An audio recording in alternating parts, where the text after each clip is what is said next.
Hi, Gigi here from Herb Home out in Newton County. I'm back again.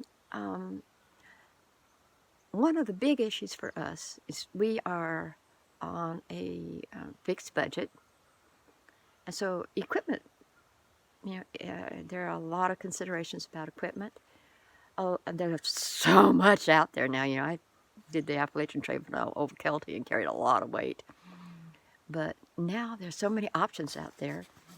And, there's a lot of debate, what kind of tent. I have a friend who hikes all over the country, and she's got a Z-Pax duplex, which I loved. It was lightweight, it was comfortable, but it had so much condensation. I wasn't sure whether it was her setup or just, we're very humid here in the Ozarks, and it's different than hiking out, say, in Arizona. And so we've got to take that into consideration because this is going to be where we're primarily hiking is in our Ozarks, maybe down the Ouachitas or up in Missouri. But basically, this is where we're going to be hiking. So condensation is a big thing. We also get a lot of rain, a lot of snow over the winter months. But we're rainy and windy and rocky terrain, so you've got to be sure your stakes will make it into the, need to be able to suit your equipment to where you're going to be using it. One of my favorites on YouTube is Darwin. He amazes me because he teaches about trading out equipment and everything, and I think that's great. It also takes money, So, things that I'm looking at, okay, do I hammock camp? Do I use a freestanding tent or a trekking pole tent? I also have to take into account that I'll be hiking with my husband, who's probably not going to hammock camp with me. I've got my own hammock and set up, and I love it, but we'll probably be tent camping, or even just cowboy camping, take a tarp and cowboy camp. I don't know. But there's so much to look at. And I thought I'd start simply by, what do I need? I need sleeping comfort, and I need to be warm. I sleep cold. So that means I've got to look at a good insulating pad, a good warm sleeping bag that's not too heavy, and, what's going to keep me warm.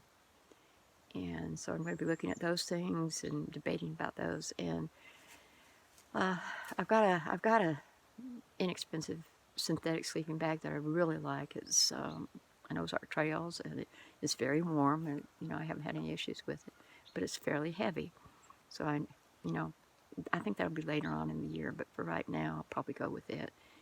And I think this next payday, I'm probably going to try and get a good insulating pad for both of us. I've been looking at probably somewhere in the Thermarest, or maybe something along those lines, that has pretty good R value.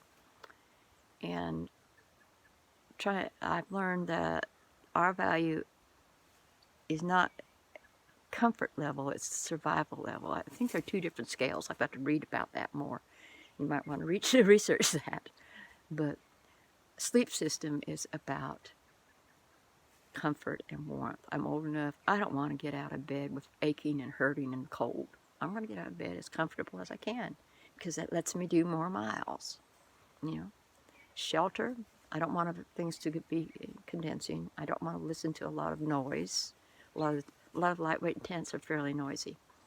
I want something that's going to hold up to our winds and rain here. And we do get, what's the old-fashioned word, a deluge sometimes. It'll drop 4 or 5 inches in a couple hours, bring the creeks up several feet, a lot of flash floods. So something that's going to hold up to that kind of weather.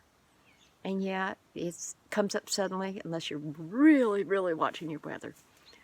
This winter we pulled 5 different people off the Ozark Highland Trails who got saturated, just for safety. Weather was down in the 20s, and half of them got back on the trail, some of them did not, and probably will get back on when it's warmer weather.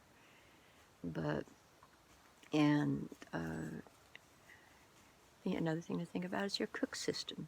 The weight, the availability of fuel. What do you want to cook? Are you just going to boil water and pour it in an instant package, or do you want to do some simmering? How does it handle wind? Is it a central heat unit, or does it have a surrounding ring? But those are all things to think about when you're beginning to accumulate better equipment. There's so much to learn. This is a whole new learning process for me. It's a lot different than carrying a 50-pound pack, you know. I'd like to get down to base weight around 9 or 10 pounds eventually. But financially, that's a good year or two away. You know, so in the meantime, I'm going to find what I can find, and I'll update you as we go. I urge you to do section hikes on trails near you, build up your strength.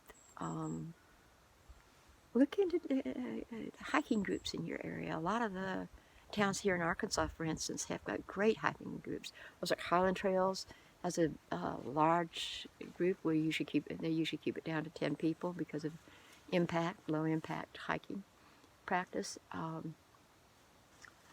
Especially, and now with COVID, of course, is even more limited. But just be respectful of our woods and rivers. You know, these are treasures. Yeah, and I'll go on about that. That's something you'll hear a lot from me is I've seen the impact that can happen, and we want to protect this. You know, we want it available for usage, but we don't want a lot of damage. So try and learn low impact camping and hiking techniques and use them. And that helps us protect both our wildlife and our wilderness. Yeah, that's another one down. Hi, guys. I'll see you next time. Bye-bye.